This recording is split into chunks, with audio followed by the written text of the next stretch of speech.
Module accepted.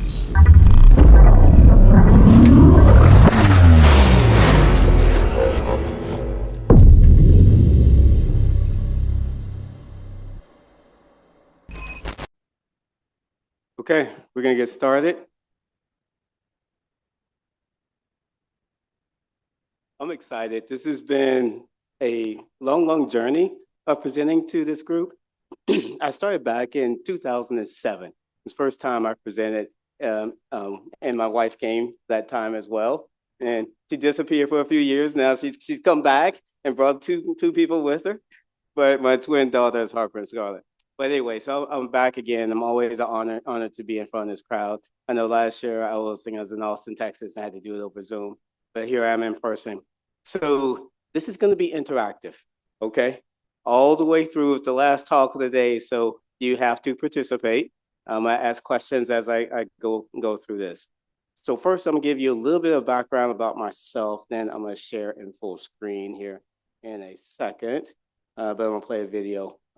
So a little bit about me. I've been in cybersecurity for the last 30 years. Okay.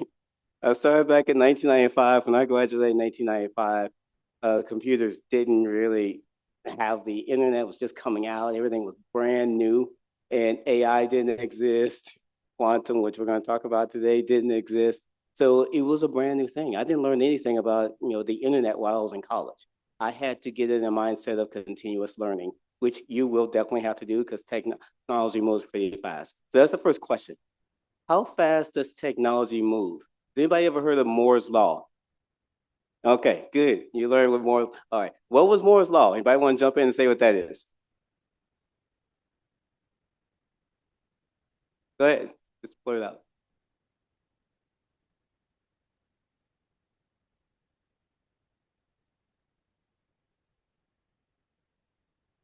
Every 2 years. Yeah, and that was in the 70s, and he was at Intel Corporation.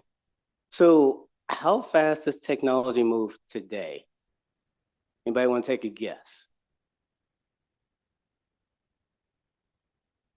I'll give you a benchmark. There's no real solid answer, but I'll give you a benchmark. How often does a new AI model come out?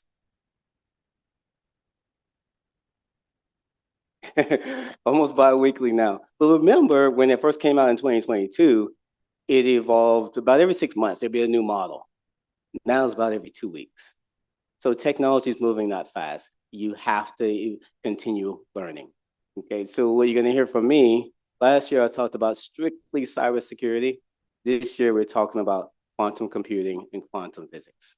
Okay, the continuation of the evolution. I am CEO of a company called Cybertar.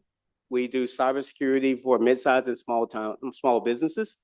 So when you guys think about these small businesses, they are the biggest targets out there because they do not have the best controls in place. They don't have a security team. They don't have a CISO. So we solve that. Okay.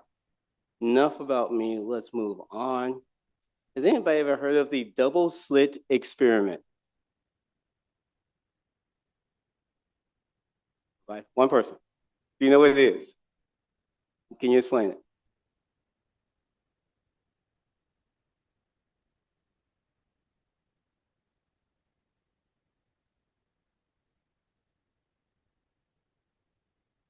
Mm-hmm.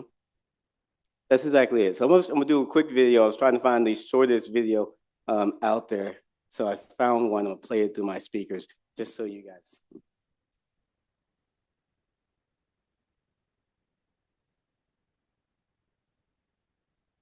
Particles called photons at a screen with two slits, you'd expect to see two strips to correspond with the two slits. Instead, we see a pattern of light and dark bands.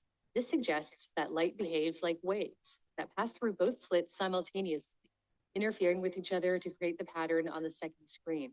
However, when scientists used a measuring device to observe the slit that each photon passed through, the interference pattern disappeared and two strips appeared. The act of observing which slit it went through changed the behavior of the photons. No one knows why observing a particle causes its behavior to change. When a laser emits beams of light. All right. Now, if you look up the double slit experiment, it literally is hundreds of videos on this on YouTube. So there's a bunch of other versions of it there that you definitely want to check out. Let me walk you through what that actually means.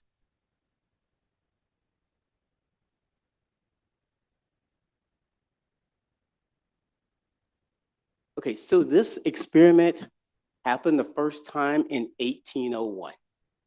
Okay, so what in 1801, what we were proving and what was proved by Thomas Young was that when our consciousness views something or observes an activity, it changes at a subatomic level. So what that means is every single time that we're visually seeing something, then it changes into a solid state. It's called measuring it. So I'll give you another example.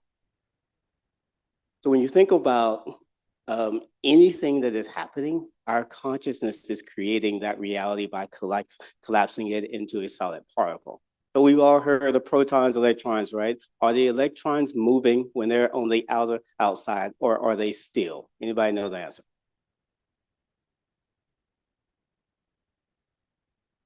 Come on, what did you learn in school? They talked about protons and electrons. Are they moving or are they still?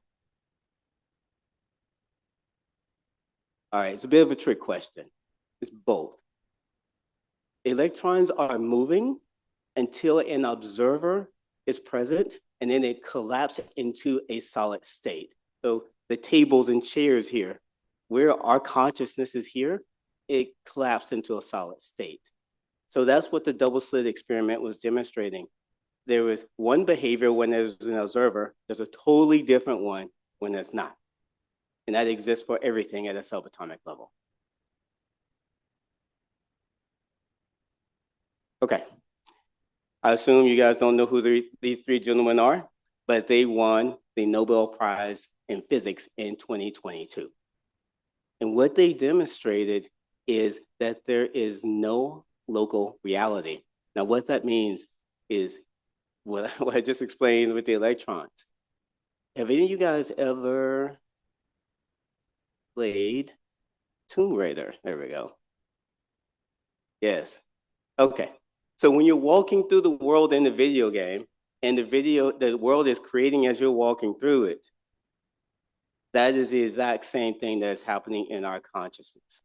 We are creating that reality, and that's what makes us quantum beings.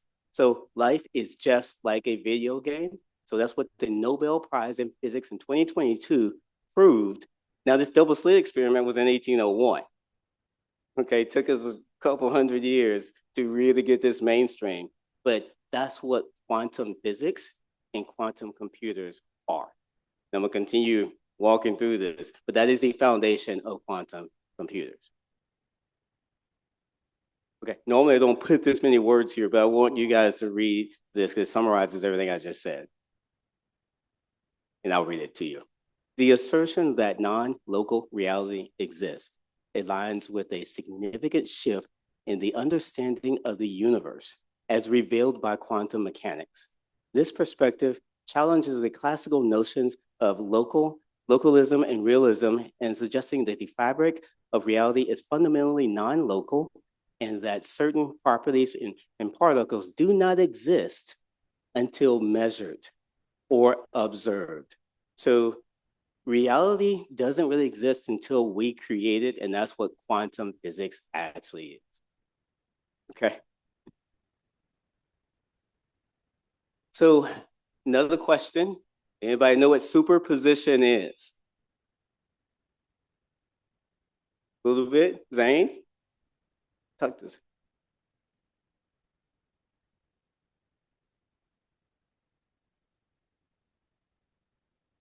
Yes, yes. So we as human beings, we exist in superposition, okay? Quantum physics is superposition, being able to exist in multiple states at one time, but then you get collapsed into a solid state. And that's what we all collapsed now, but otherwise we exist in it. So let's talk about what a quantum computer is. So a quantum computer can exist as a 0 or one and a 0 all at the same time. Now let's stop for a minute here and think about us as human beings. When we talk about superposition, existing in multiple positions, that allows us to be in multiple positions at the same time. So that what this breaks is when people sit there and they say, well, things are black or white, true or false, 0 or 1, just like the traditional computers that we're using right now. Our traditional computers only use zeros or ones, correct? Well, the quantum computers that is using 0 or 1, or the possibility of 0 and 1 at the same time, all exist. I'll pause. Is that making sense so far? Okay. So that's what a quantum computer is. Now, a human being, we exist in superposition. Now, when you think about people's intuition and what makes us different as human beings, we're emotional. We're not 0 and 1 beings. Okay? We are quantum beings, which is not 0 or 1. That's why I showed you the video earlier. Yeah, the echoes here. Yeah. Am I need to unmute myself? No, I'm muted.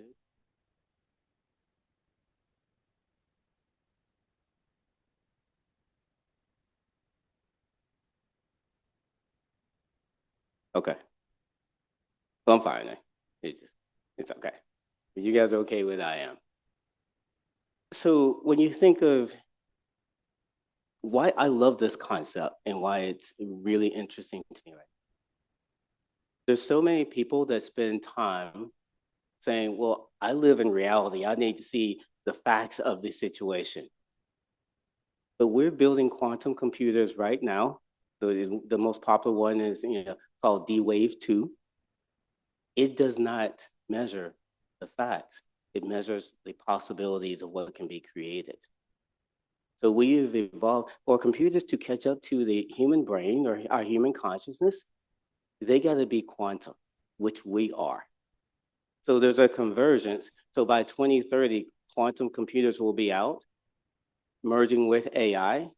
The only way to make it like human beings, like our human brains and consciousness, is to create existing possibilities in superposition. Okay. Now let's dig a little deeper.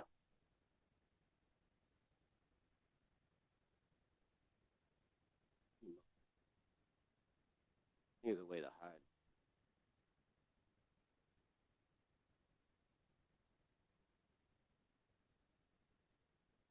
Okay. So anybody recognize this guy? So Einstein was trying to figure this out. And you guys should definitely research because he wrote a lot of papers about it. And he called it spooky action at a distance. He could not figure out why, one particle, once they had been entangled, another part could be on the other side of the universe, but one affects the other at the exact same time. How are they communicating? The concept is called quantum entanglement. Anybody know what that is? I kind of just described it, but I'll give you a real world example. Have you ever thought about someone and then they call you or text you? That ever happened to any of you?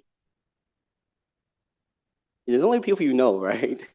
But you've been quantum entangled with these people. And now when you think about them, then they will message you. They may not message you, they may even just think about you, but you are entangled. That is what Einstein couldn't figure out. What is this spooky action at a distance? How does this entanglement actually happen? Well, that's critical for quantum computers because what makes quantum computers amazing is they use quantum bits, which we call qubits. Okay, so these qubits, once they're entangled, so if you have two qubits within a quantum computer, if one learns something, then the other can easily communicate to that other one instantly. They're connected, they're entangled within this quantum computer. Now you take that capability plus AI, then you have a very fast computer, but guess what they're just trying to be? Human-like.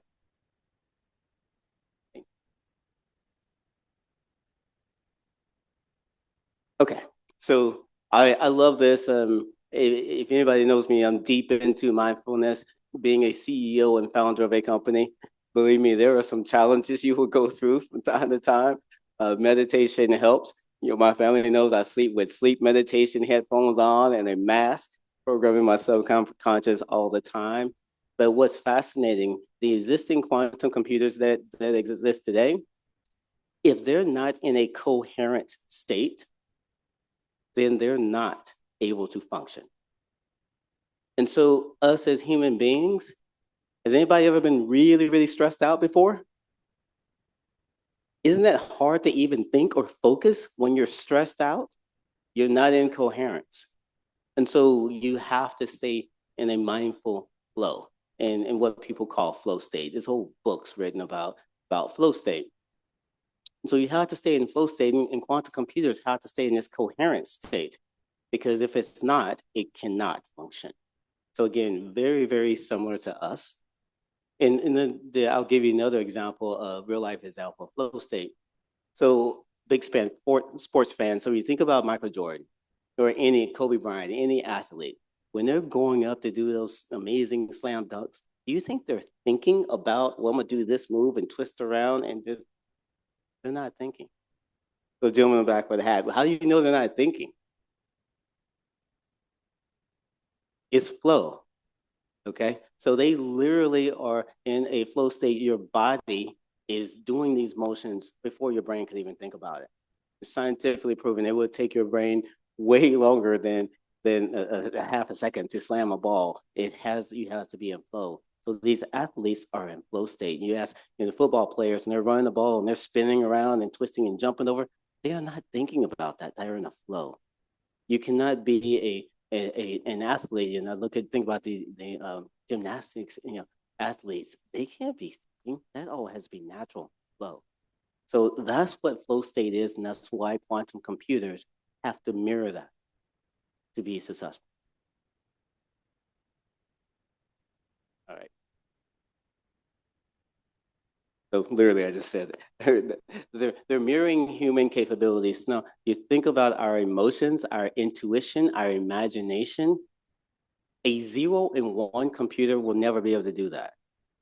That's why you look at AI, it's really hard for it to think of something new. You have to prompt it like, hey, I want you to do this. But it's not going to say, hey, here's an image. This is cool. You say, generate me an image that looks like this and does these things, because it doesn't have it. But a quantum computer plus AI absolutely will be able to in the future. This is what our robots will look like. This is what our autonomous vehicles will look like, all tied using quantum capabilities in the future. So in summary, like I just said, we are a walking quantum computer. And we've known this at least since 1801. And so this is not a new development, but what is happening now, this is what fascinates me, is that you have the hippie woo-woo people that meditate and all that, and then you have the 0 and 1 people like, well, I deal in reality, I need to see the facts. Well, all that is merging. The only way to deal with the facts is to look at what happens in superposition and quantum. So the woo-woo hippie people were right. And it's taking the time for everybody else to catch up.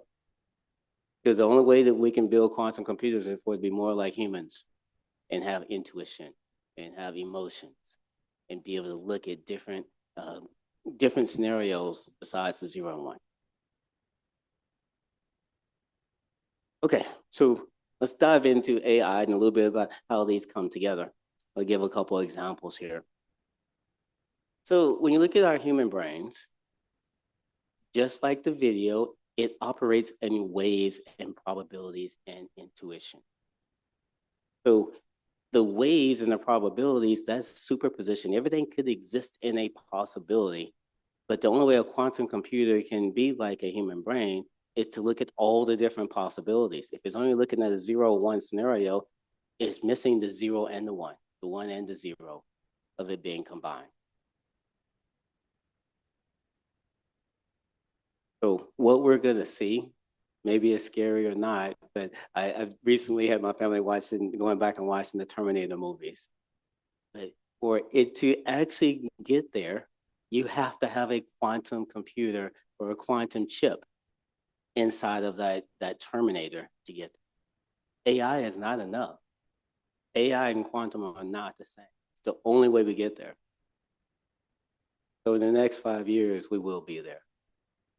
No, I should have looked back and seen what the timeline, what year was that the Terminator was happening. I want to say it was like 1999. I think they were way ahead.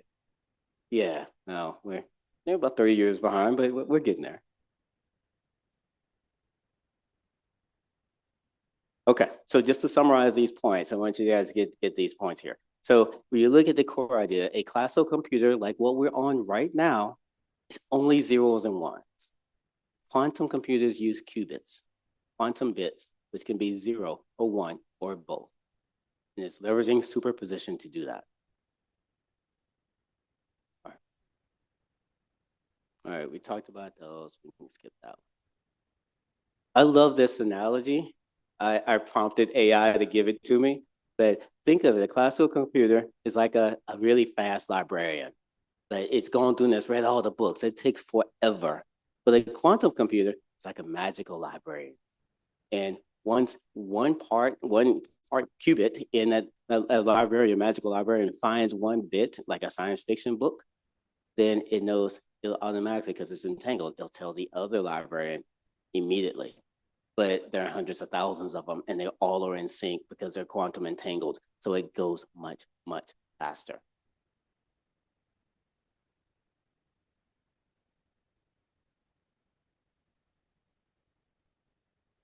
All right. What does this mean to cybersecurity?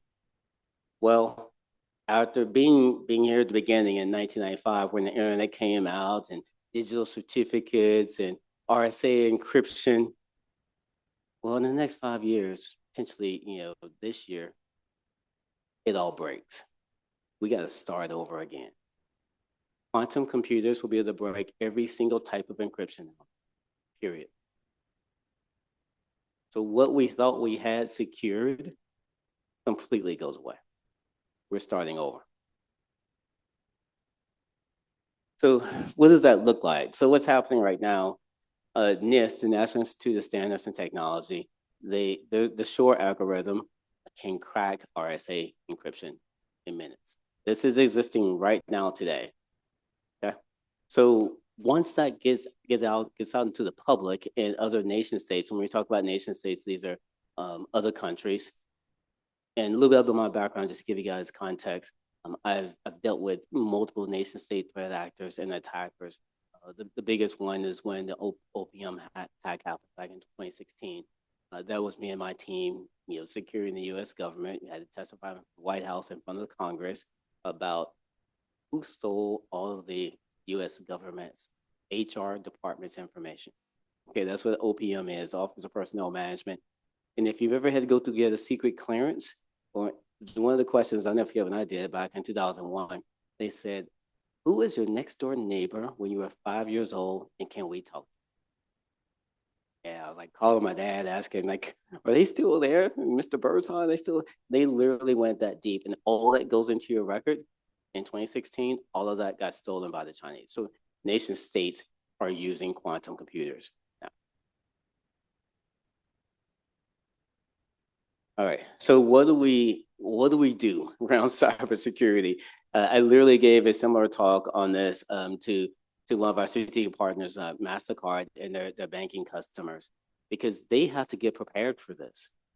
Everything in a bank that is worth it is encrypted, digitally encrypted. So when you think about your VPNs, that is encrypted. Anything that you're communicating that you put over a VPN will be able to be decrypted, encrypted files, and basically, now the whole internet just uses HTTPS. Back in the day, it used to be just HTTP, but now pretty much everybody is using encryption and digital certificates. So all of that breaks within the next 5 years. Of course, there's hope. So I love the fact that post-quantum cryptography is already out, and we're already working on it. But we gotta have something that quantum computers cannot break. Our partners at Mastercard, they already have some of this capability built into their chips on the credit card. So they're already ahead in some of that, but most, financial institutions, fintech companies, you think about your crypto wallets, not there, not secure at all. So they're all vulnerable as of now. The problem is most people don't have access to a quantum computer. Google has access, Microsoft has access, governments have access, but not the regular users. So let's talk about, as it relates to cybersecurity, what some of the factors are. Number one, public key encryption.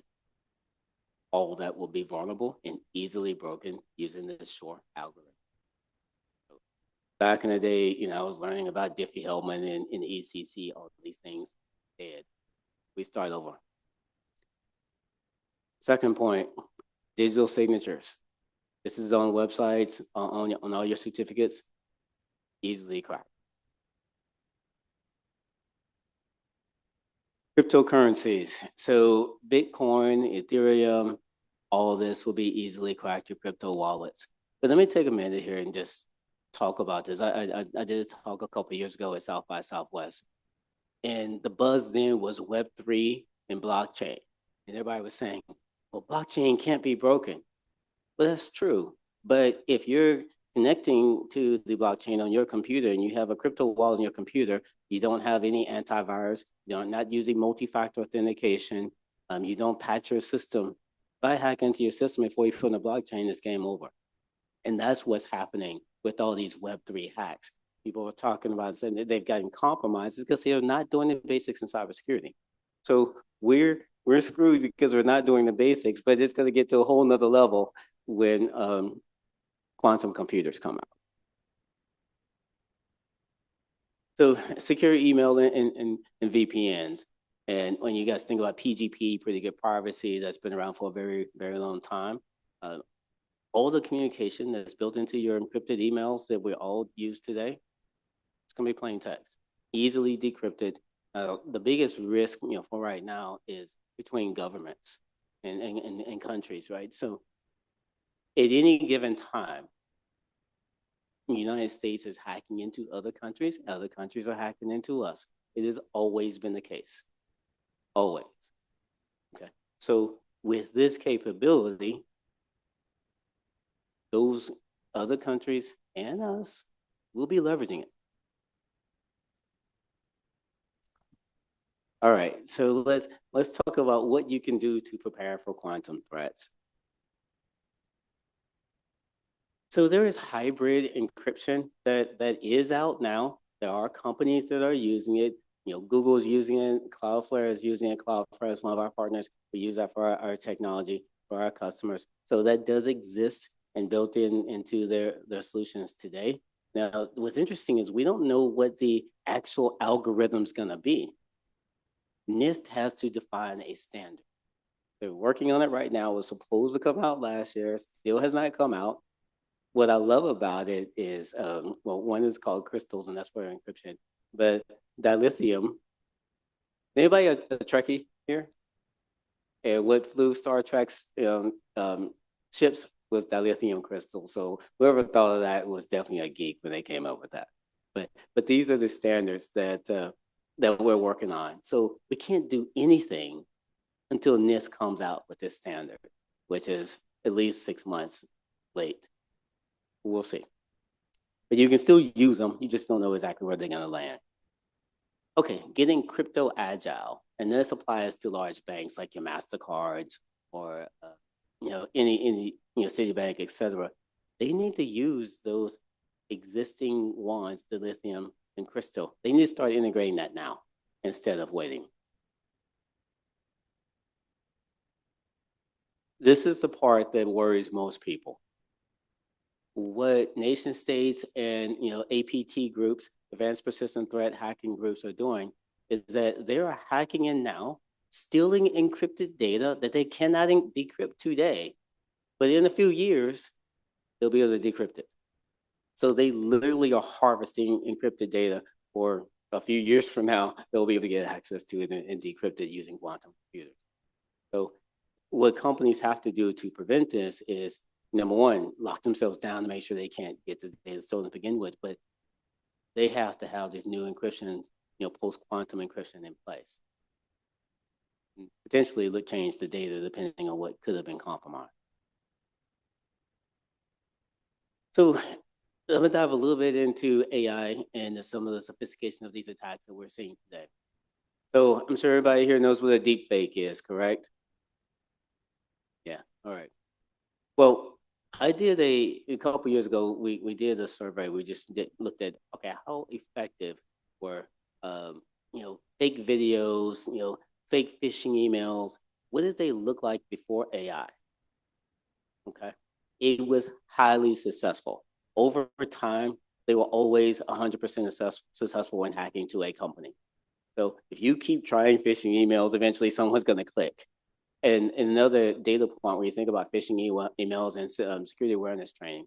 About a month ago, I was in Tampa and I was talking to one of our other partners, Know Before, and they were excited. They were like, we can take phishing click rates from 30% all the way down to 3. I was like, what happens at 3? Wait, can you get the 0? They're like, no, that's impossible. But when people talk about security awareness training, what do you do after the click? Because the click's gonna happen. Now, literally, I'll show you in a minute, but there are AI models built just to build your phishing campaigns. That's done. So the successes of these existing hacks are already off the charts before AI came out. Now you add AI on top of it, the hackers are winning. So this is an example. This just came out last week. I don't know if you guys saw this hit the news, but now I wanted to have it in here for you guys, especially as college students. So that's not a real person. That's a deep fake, an AI generated deep fake on a job interview. Okay. So what the hackers are doing now, instead of hacking into your company, they'll have an AI generated deep fake get a job because it's remote. You don't have to go into an office. So they're never going to actually see you. I've hired employees that I've never seen in person. Okay. So I would know if this is a real person or not. So they get the job and it's AI. And so they seem pretty smart. They get the job. And then once they get the job, then they have inside access into the company. Much easier to hack into a company if you're already inside and have access. You got credits at that point. So this just hit the news just this past week. So within the next few years, most job applications, online job applications will be fake because the hackers are trying to get into these companies any way they can. Now there's competition for you guys that are legitimate, real people trying to get a real job when the hackers are creating these deep fake AI, um, you know, job applicants. Just something we got to figure out. Okay, so everybody knows what OSINT is, open source intelligence. So let's talk about this as it relates to what's changed with AI. So instead of if you ever have done that manually, it takes a long time. But now there literally are tools. They'll say, oh, well, Corey spoke, at this Swift conference, take a Symposium, and then if they send me a phishing email, or a message saying, hey, Corey, I want to partner with your company. Here's a link to my calendar. They knew I was here. They said, I saw you there, but I didn't get a chance to talk to you. Happens every single day. Do you click on it?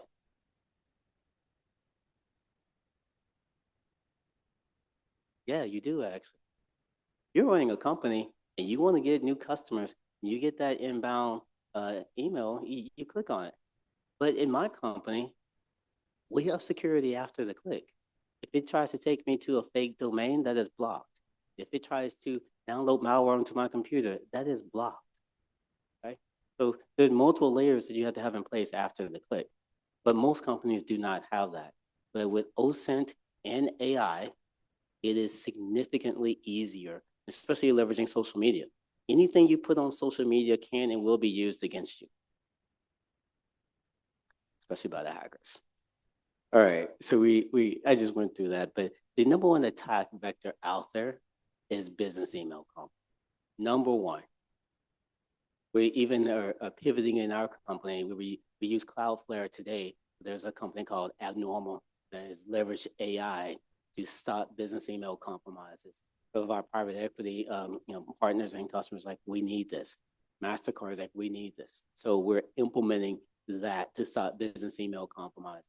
This is the number one attack vector out there, period. Even more than ransomware. Because business email compromise sometimes is a precursor to ransomware. Because once you click, I get onto your account, I get onto your computer, then I can drop the ransomware, move laterally, and compromise the rest of your company. How many of you heard of Fraud GPT?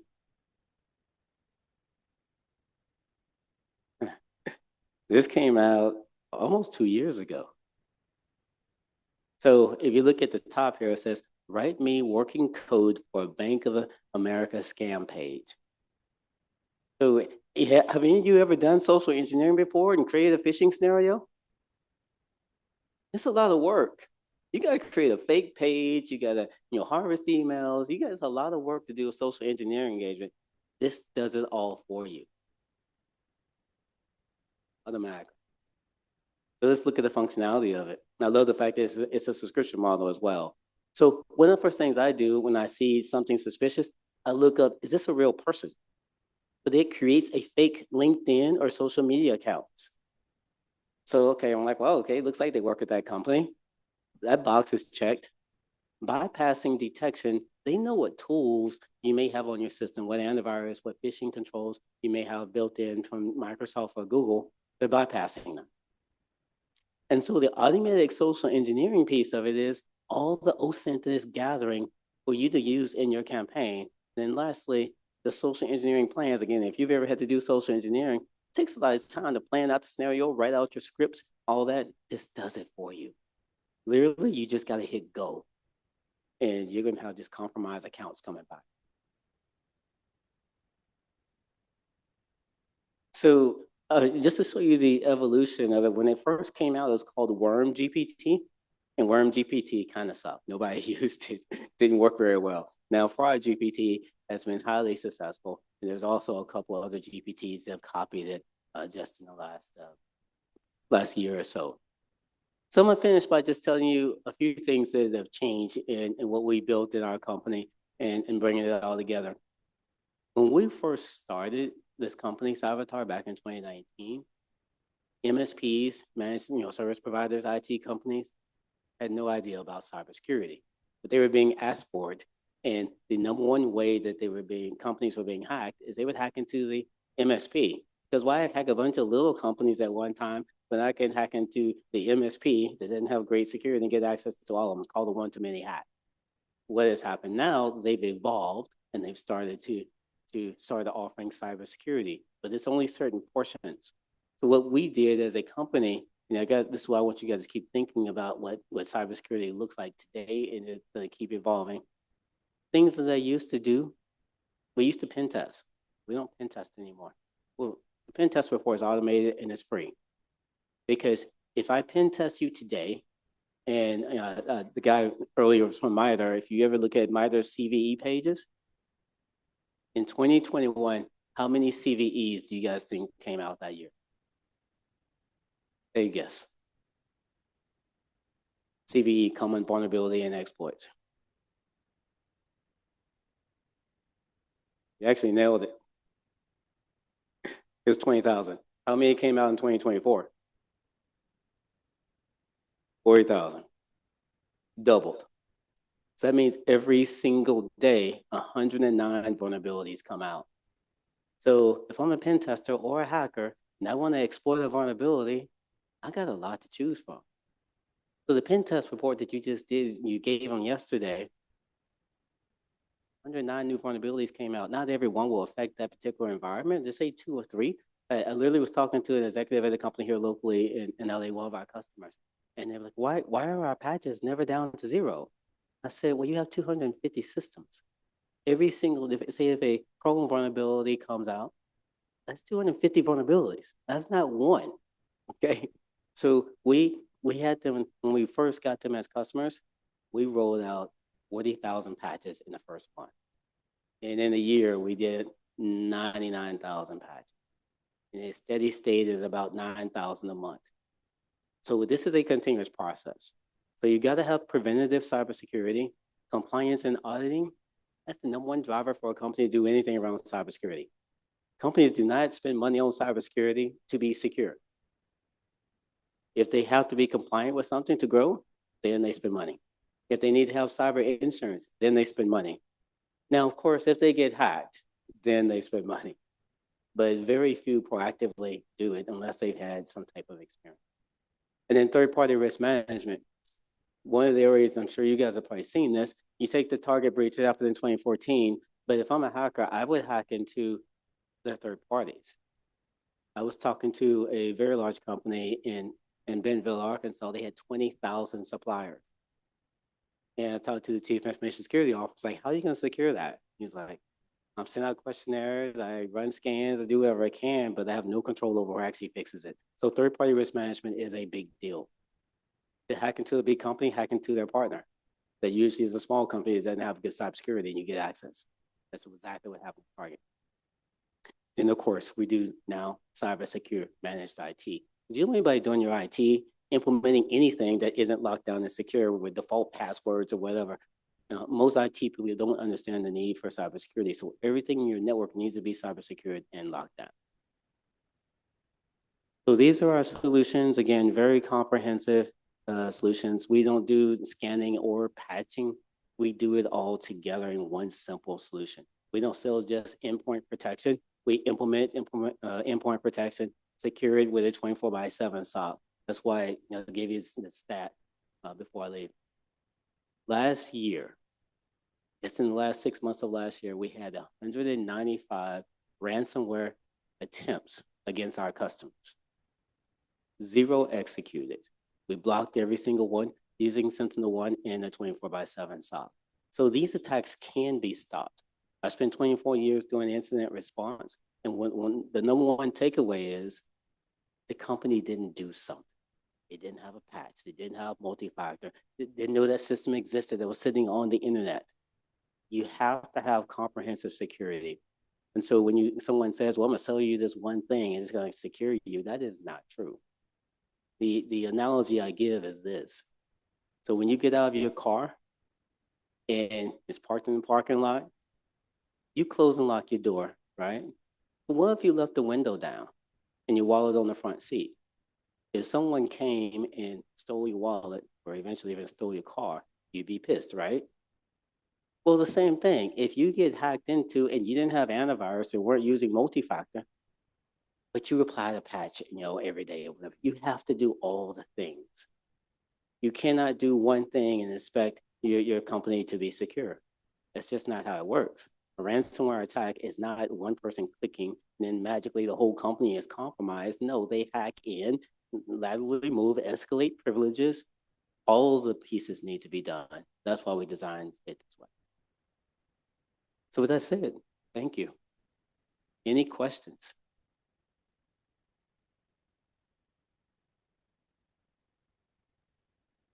Everybody have a good understanding of what quantum physics and quantum computers are now? A little bit better, hopefully. Yeah, Zane.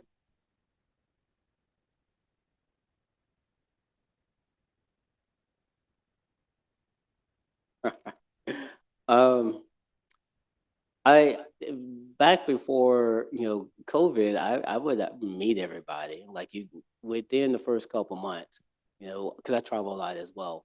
I would always try to meet everyone, but this is a new attack. One of the pieces that I was just telling the team at Mastercard and a bunch of banks, every single time we hire someone new, within hours they get a text message from me asking them to go to Target or whatever and get gift cards. No, it's not actually from me, but they know that they have joined the company. This is an automatic script that affects every single company that runs against LinkedIn data. The minute somebody updates their LinkedIn, they already know who the CEO or executives or director of finance are at the company. They get a text message. So what I had to do is day one, every new employee that comes in my company, I get on the phone with them, welcome to the company, and also give them my actual cell phone number and tell them that I would never, ever ask them to go get gift cards. And then also we share within our company, we have a safe word. So if a deep fake or someone, you guys know deepfake and voice mimicry. It takes less than 2 minutes for someone to see a video of me online and create an AI version of me. It sounds just like me, looks just like me, less than 2 minutes. So as long as they have that, which exists on YouTube today, then they can copy me. And and then they call in to my CFO or finance team and ask to transfer money or whatever. We have a safe word. For anything weird, our team knows what's that safe word. Had to go offline, old school, tactics to secure some of these threats. Any other questions? All right. Thank you so much.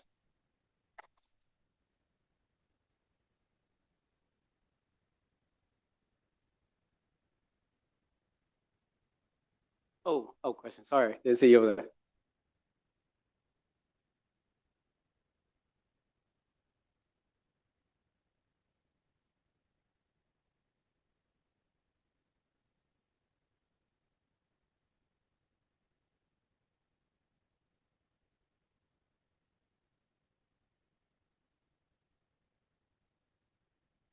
No, no, they haven't. A quantum computer is, the last size is like size of like a small room, right? And the energy demands, we got problems right now with just AI and energy demands of that. But with quantum, I don't know if they've solved that just yet. They're trying to make them more efficient. I've heard, stories of, building some of these data centers up or down in Antarctica or we're in just cold places to where it's not taking as much energy, but I don't think we've solved that just yet to be more energy efficient. All right. Thank you all.